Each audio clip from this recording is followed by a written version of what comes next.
dans le prochain épisode de Demain nous appartient.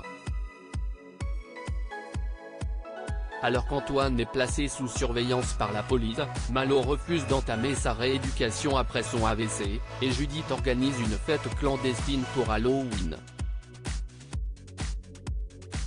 Capture d'écran TF1. Attention, les paragraphes qui suivent contiennent des spoilers sur l'épisode de Demain nous appartient diffusé demain soir sur TF1. Si vous ne voulez rien savoir, ne lisez pas ce qui suit.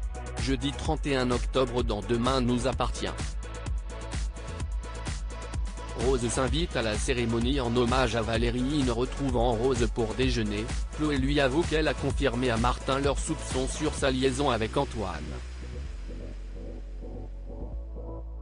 Rose lui reproche de ne pas pouvoir lui faire confiance, mais Chloé lui assure que mentir à la police n'aurait en rien arrangé la situation.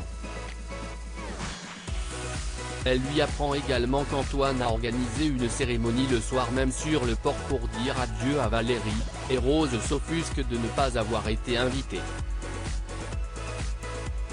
Pendant ce temps au commissariat, alors qu'il écoute le dernier message téléphonique envoyé depuis le portable d'Antoine, Martin et Georges découvrent que Valérie était au courant de sa liaison avec Rose, et qu'il lui avait déclaré à sa maîtresse vouloir régler le problème.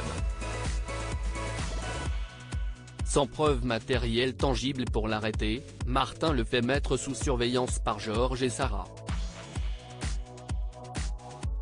De son côté, Souleymane proteste à l'idée d'assister à la cérémonie, et refuse de perdre espoir tant que sa mère n'a pas été retrouvée. Pendant la cérémonie, il a la mauvaise surprise de voir Rose débarquer. Elle lui demande s'il préfère la voir partir, mais si est-il trop tard, Georges et Sarah l'ont repéré, ce qui confirme la liaison qu'elle entretient avec Antoine.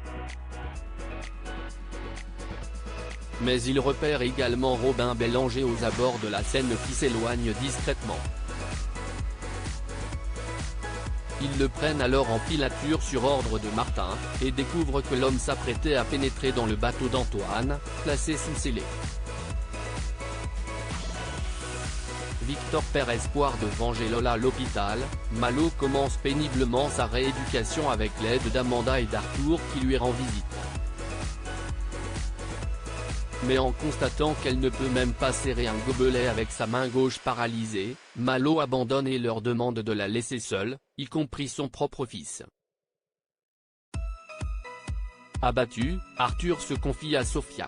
Celle-ci le rassure et lui conseille de garder espoir. Chaque petite victoire comptera dans la rééducation de sa mère, mais il doit se montrer patient et compréhensif. À l'hôpital, William fait part à Marianne des pressions que lui a fait subir Victor Brunet la veille pour faire un compte-rendu positif de l'état de Laurence Moiret, afin que le procès reprenne.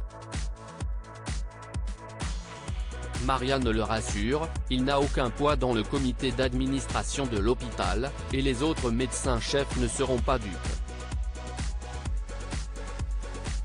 Chez les Brunet, Victor perd peu à peu espoir de rendre justice à sa fille. Lou lui promet que le temps fera son travail, et que Laurence Moiret sera rattrapée par la justice en temps voulu. Judith organise une soirée d'Halloween pour séduire Bart alors que Chloé et Alex annoncent enfin à Judith leur projet de faire un troisième enfant. Celle-ci semble faire bien peu de cas de la nouvelle. En effet, elle a une autre préoccupation bien plus grande en tête, l'organisation d'une grande soirée pour Halloween dans la maison familiale le soir même. Réticent, Alex accepte, à condition que la maison ne soit pas saccagée.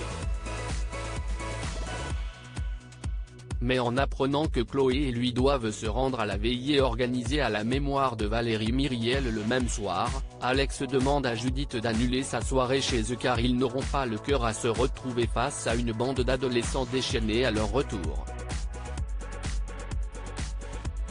Judith lui promet que leur soirée est délocalisée au Spoon, mais ses premiers invités se présentent déjà à la porte, et Alex s'éclipse, peu convaincu. Plus tard, alors que la fête bat son plein, Judith drague ouvertement Bart, Ce qui ne manque pas de déstabiliser le jeune homme, qui n'est autre que son cousin. Bart fait part de son embarras à Maxime, qui ne le croit pas.